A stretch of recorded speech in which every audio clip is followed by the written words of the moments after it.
But, Doc, we got to talk about another important truce that you was very instrumental in. This is a truce that people said would never happen. And this is a rivalry that had bodies. And it's also a rivalry that's cross-cultural, cross-ethnicities, cross-races. This is the Florences and the East Coasters. From what I remember, this started in 99, so here it is 20 years later. And tell me if I'm lying, that truce is in effect and the rivalry's over between the Florences and the East Coasters. Yes, it's over. You know, and I was fortunate to facilitate it. You know, because you can never say, I was told by my homie Bear from Eiht East Coast, don't never say I. You know, you don't want to offend the whole hood because we're a big hood, different numbers, and people get offended. Like, you heard Doc on the radio, he hollered, he did it. He did it. Nah, man, we all did that together.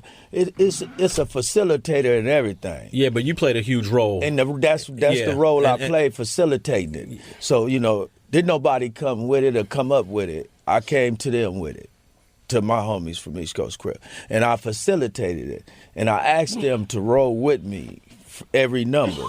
And I asked them all why to roll with me, you know, on this, to make a better community, you know what I'm saying? Because I came to homies that got kids, and I got kids today, you know. And I say, look, man, I want my son to be able to walk around through here. I want my daughter to be able, I want to just tell her, go to the park.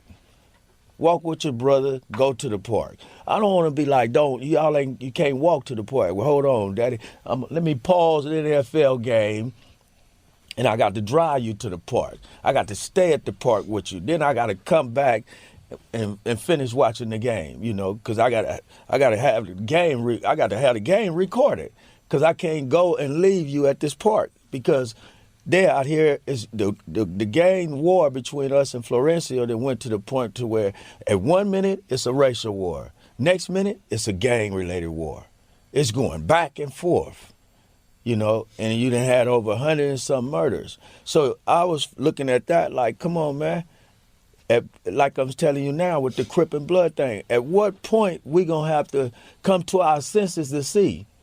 Man, big as our hood is, Kitchen Crips surrounded by us. They still here today. You're not gonna kill nobody tribe off. So what is you doing with this stuff? What are we doing here? I'm not a fool. I'm very conscious of what I'm doing, whether I'm killing or I'm banging the hood, throwing up the set, everything. I have people run up on me on the streets and they say, where you from, homie? And I see they got the burn and everything.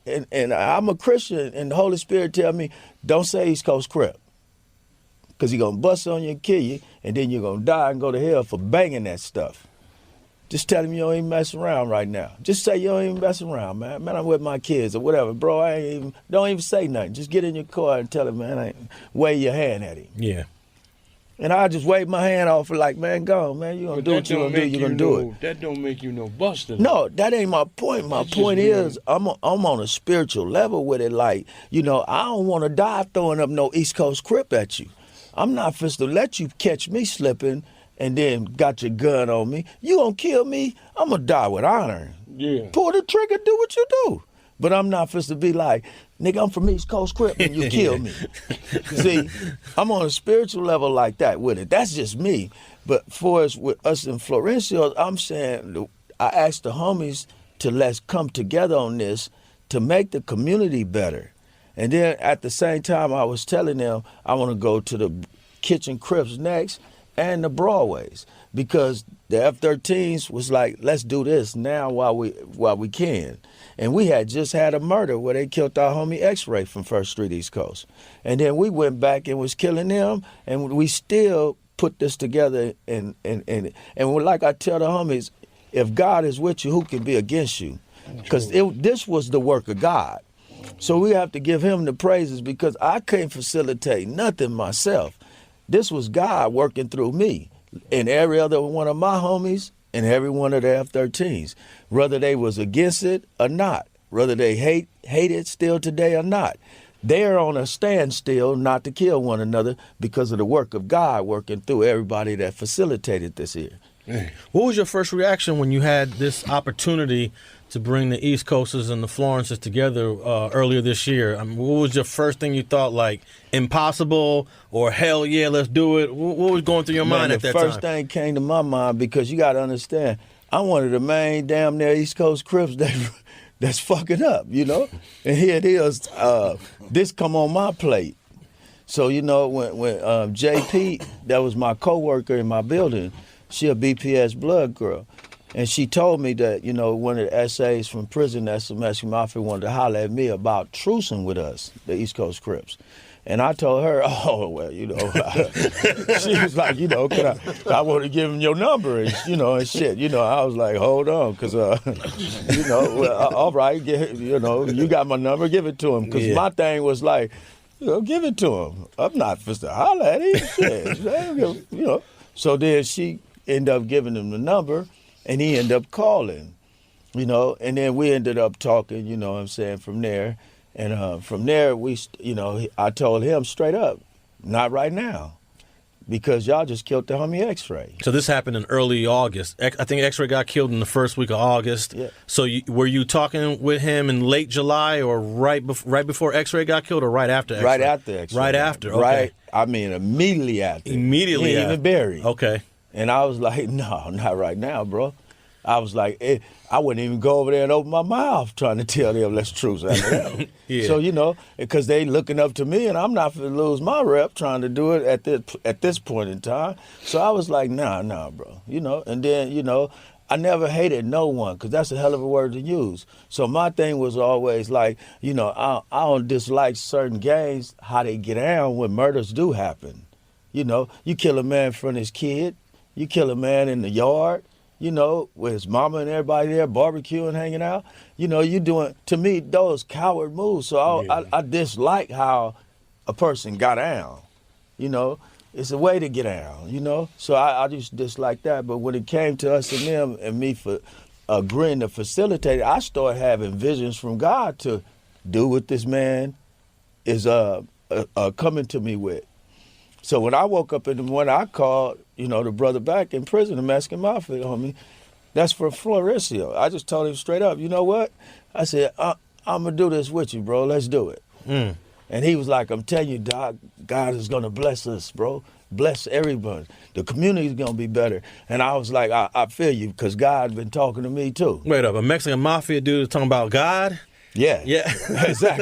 Exactly. Because see, like the brother say, James, I didn't want to mention God to him because but I was like, never be ashamed of God, you know, because he'll be ashamed of you on Judgment Day. So I always address God, you know, to my own homies, and they'll tell you, every East Coast Crip that know me, from day one, I come out my house and they right there on the block gang banging. I'm getting in the car with moms. We heading off for church.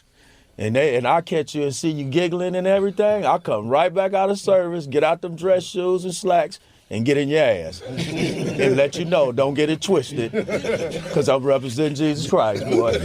You already know, I'm the killer over here, not you. Stay in your place, let me do the Lord, you know, before I do your ass. And that's how we got down. Damn. But same with the Florencios, I told them, you know, I said, man, God is talking to me, brother, to do it. Let's go. And I just started getting at homies, and the main homies that had a problem with it was the First Street East Coast, because they just lost X-Ray. So they was like, hold on, dog, though, you know? And I'm like, I said, I know how y'all feel, bro, but look, you know, this is me talking to you. I'm with you.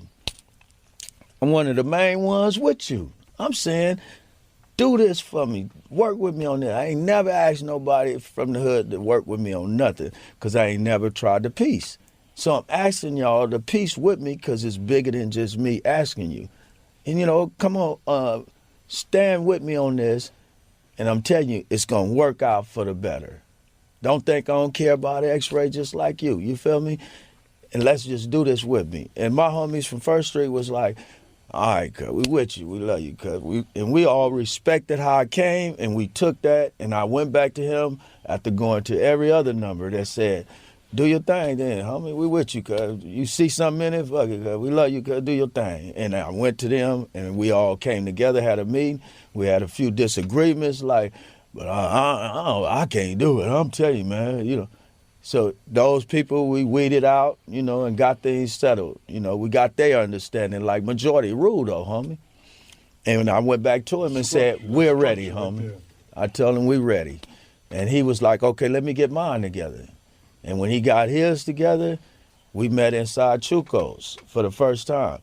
And it was like off the hinges, because it was like all my homies, we all up in here, and we, you know, it was just like man, it was like You to can't even me, explain. I can't speak for all my homies, but to me, it was awesome. Yeah. Because when we had the Nation of Islam doing security, and when the nation was running around with their head chopped off, they said, the F-13's here, they're here, they just come in. You know, and I seen them like, and I was like, and then I'm trying to break my neck to the door. I'm like, they're here, and then I go out there and greet them, and they telling me, hold on, little dog, we just come in. I'm like, some of y'all can come in this way, the gate is open around back. They like, the gate open in the back? Okay. So they swooped around the back, they came in through the front.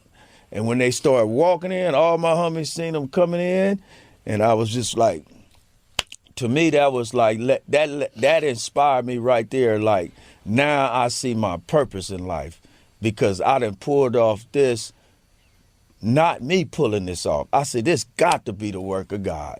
I said, because look at these essays coming in here. I said, look at us standing in here waiting on them. I said, ain't nobody in here pulling out a gun or being disrespectful. And then the Holy Spirit just started speaking through me like, hurry up and say this, hurry up and say this, hurry up and get everything together so you can get this done, get them out of here, because the real facilitator was God.